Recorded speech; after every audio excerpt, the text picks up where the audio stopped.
Like Joyce introduced me, I'm Bruce Weaver from Flatrock, and I became an independent buyer and seed dealer about 2011, so I've been with the company a good 7 years, no, a good 6 years, pardon me, and I've learned a lot.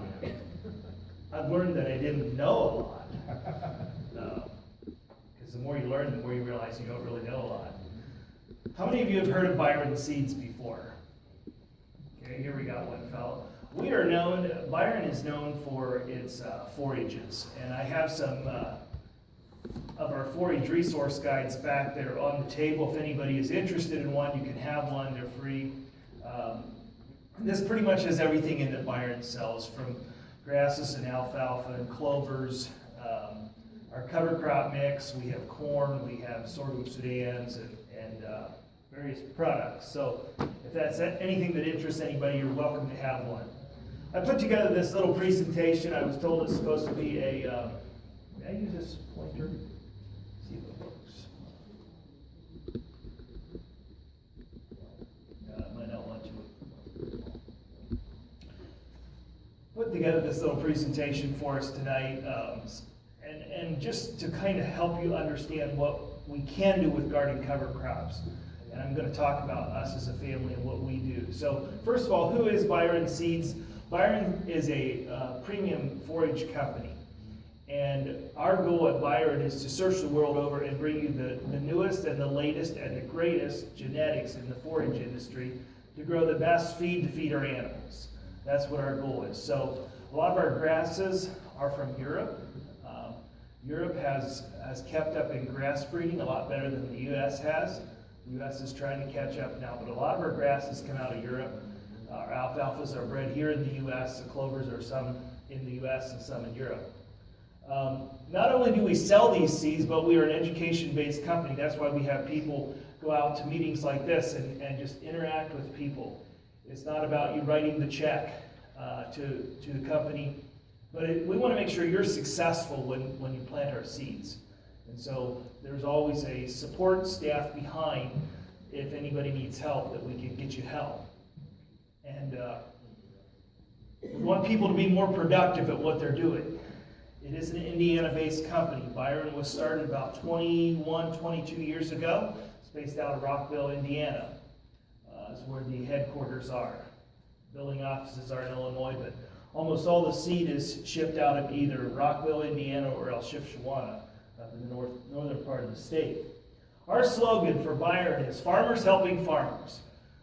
That's basically what we are. Everybody that works on staff at one point was a farmer or is a farmer and works with the products all the time. Flatrock Seeds, which is myself, been an independent dealer for them since 2011. My wife and I and our children have a 60-acre farm. We raise about 3 to 5 acres of produce every summer, and we go to the Columbus Farmers Market in downtown Columbus. So understanding weed control is a big factor for us. We would like to do it all organically, but we have not got to that point yet where we're comfortable going that direction.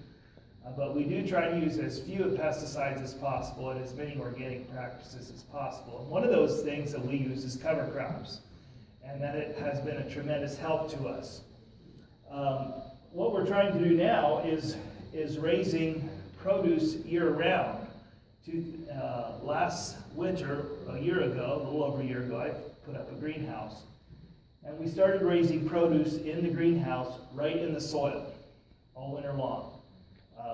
We had a wonderfully mild winter this winter, and it worked very well. I didn't have too many extremely high propane bills this year.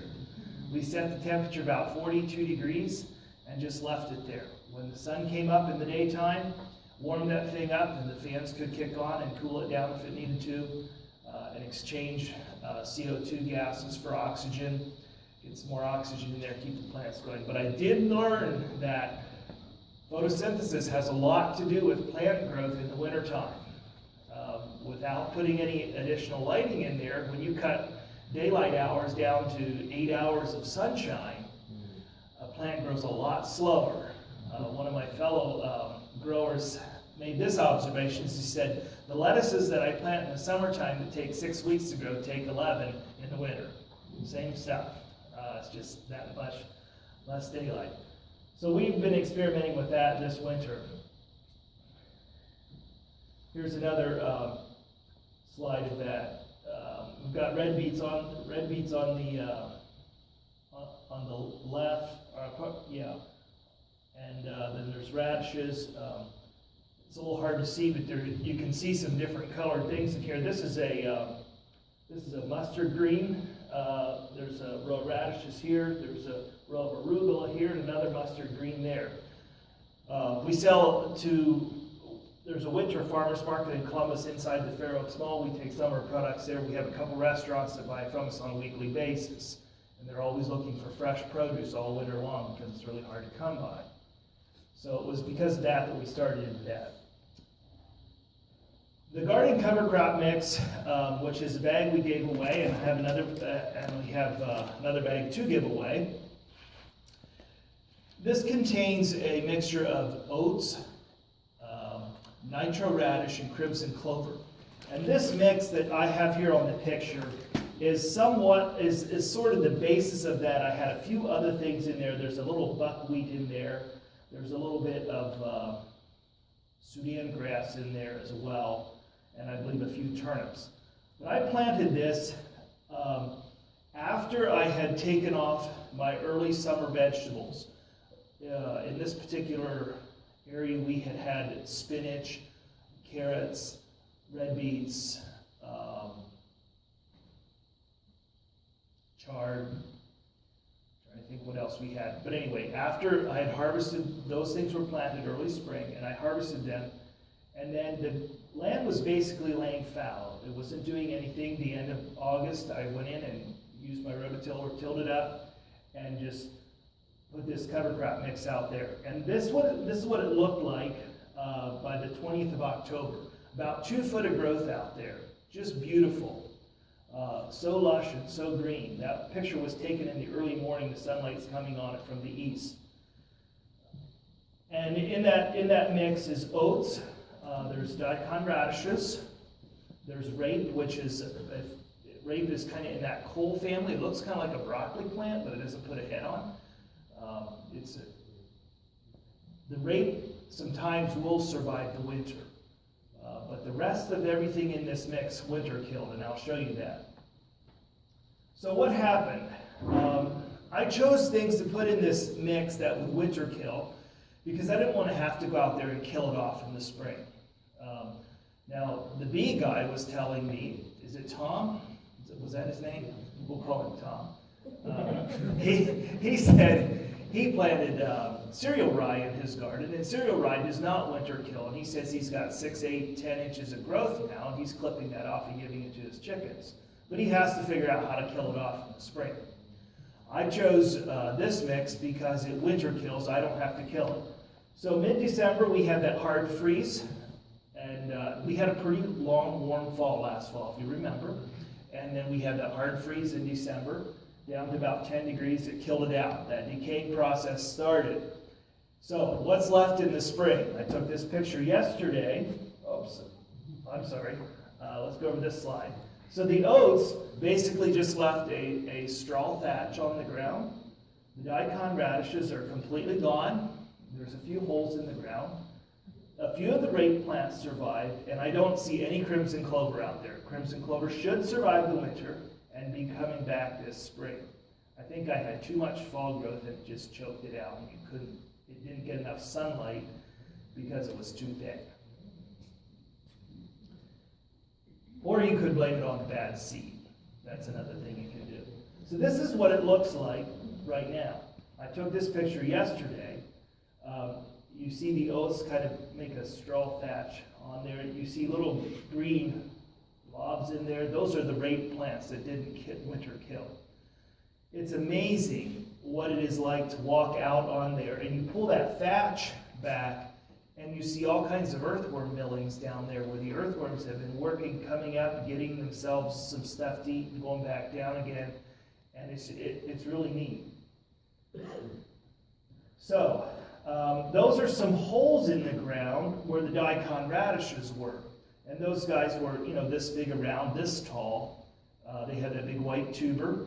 And, everybody gets excited about the radish because it looks so great in the fall. But what the radish really does for you is it sends down a taproot 36 inches deep, just a fine taproot, and it penetrates down through the soil, the subsoil, and pulls up some of those nutrients from down below. Well, if you would go after and dig around those holes, you would find a lot more earthworms around those holes right now than you would other places, because they're feeding on what that plant pulled up in that decayed plant matter. And earthworms love the radishes, the deteriorating radish product this time of the year. And those radishes are really good to eat in the late fall too.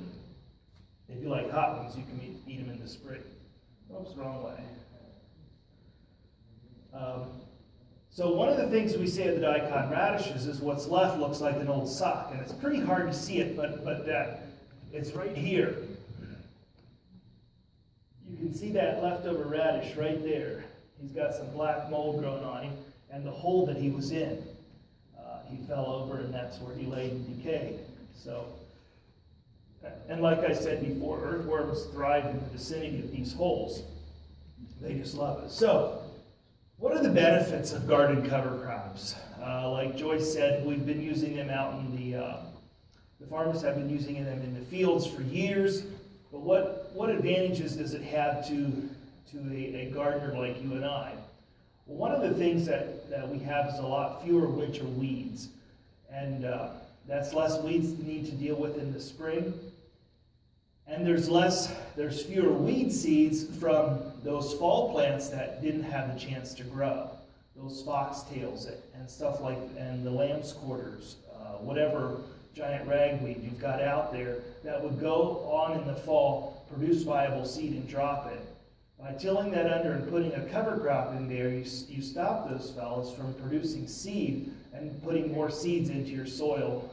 That's more weed problem for you. Softer soils. I can't get over walking out through that area, how soft the soil feels. Once or twice through with the tiller, I'll be ready to plant. It's not going to be, I'm not going to have to plow it, I'm not going to have to work it much at all. And of course with that I said the earthworm activity. And that's one of the things that we really try to promote is keeping the earthworms active. Some of our soils are kind of clay, they're pretty tight.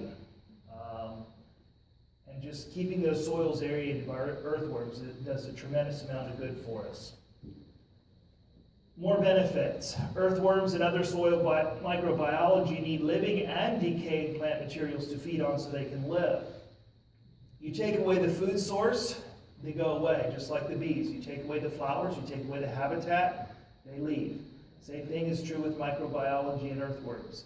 If there's nothing there to feed on, they go away. So no food source means death, and we need those critters as much as possible. Another good thing that cover crops help to do is they help to build organic matter. And organic matter is a subject that's of great interest to any farmer, or should be. Organic matter is that sponge that holds the water that falls, the rainfall. The greater your organic matter, the greater your water holding capacity. So if you have an organic matter of 2%, and this is just a general term, an organic matter of 2%, a soil that has an organic matter of 2% can hold about the equivalent of a 2-inch rain before it is thoroughly saturated and water begins to run off. If you could raise that organic matter to say a 3 or a 4 or 5%, that's tremendous, because now you're holding a lot more water there, and in a drought, what's that going to do for you? That's going to do a whole lot for you when you have a summer like 2012. So the higher the organic matter, the greater the water holding capacity.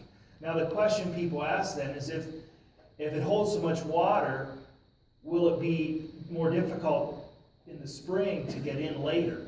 Like will it stay wet in the spring? That's not the case, because it's like a sponge.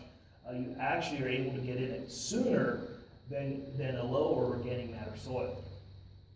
So planting cover crops is a way to help build organic matter. It's not the only way, but it's a great way. Erosion, water erosion. When that 2% organic matter soil gets full, the water runs off the top. And when the water runs off the top, it carries away soil with it. And when your soil is gone, can you ever get it back? No, never get it back. There's no neighbor's going to let you go down there to the river and collect it and bring it back. Wind erosion, keeping the soil surface covered over the winter time with that thatch like we saw, helps to prevent wind erosion. You might say, well, we don't get a lot of wind erosion, but you get that freezing and thawing, you'd be surprised how much we get these winds like we have now, how much of the topsoil can be carried away with wind. So just keeping it covered helps to prevent wind erosion. Because, like I said, when the soil leaves, it's gone. Nutrient recycling. Any cover crop we plant will go out there and scavenge nutrients that are left over from your crops that you raised. Most gardeners probably have some kind of a compost or a fertilizer they apply before planting or while the plants are growing. A cover crop helps to scavenge those nutrients that are there. It takes it up into the plant, it grows, and then as that plant deteriorates, as the cover crop deteriorates, those nutrients become available for the next crop. So it's kind of just a recycling thing going on. We like to say we like to have something green, living green, growing on our fields, on our farm, as many months out of the year as possible. Because green living things are feeding the soil microbiology, they're recycling the nutrients that are out there, and holding your soil in place, some of the wonderful things. So, as the cover crop decays, like now, as those cover crops are decaying, they're putting those nutrients back into the soil and making them available for this year's crop. Now, not everything will be available this year, like that straw thatch from the oats. That'll have to deteriorate another year or two till that is plant available, because a plant doesn't eat another dead plant. The plant takes up the nutrients through the water, so that has to decompose into a soluble state before it's able to take it up. Any questions? Yes?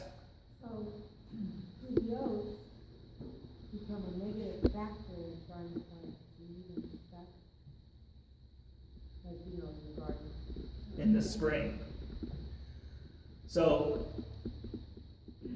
you're saying with that thatch out there, you're going to need a way to kind of work that thatch into the soil. Well, you run it in the soil. Yeah. Yeah. And then, is it going to be hard to plant seed? Plants, no, but seed. Not necessarily, because it's not that thick of a thatch. It's not like you took a straw bale out there and shook it out. It's not that thick. But if you have a little push seeder, where you're pushing the seeder down through, that can cause a little bit of an issue, even after you've rototilled that decaying oat plant into the soil. So that is an issue. Any other questions? Yes? What's the latest you plant a cover crop? That depends what you're planting. Mix like this, mid-September,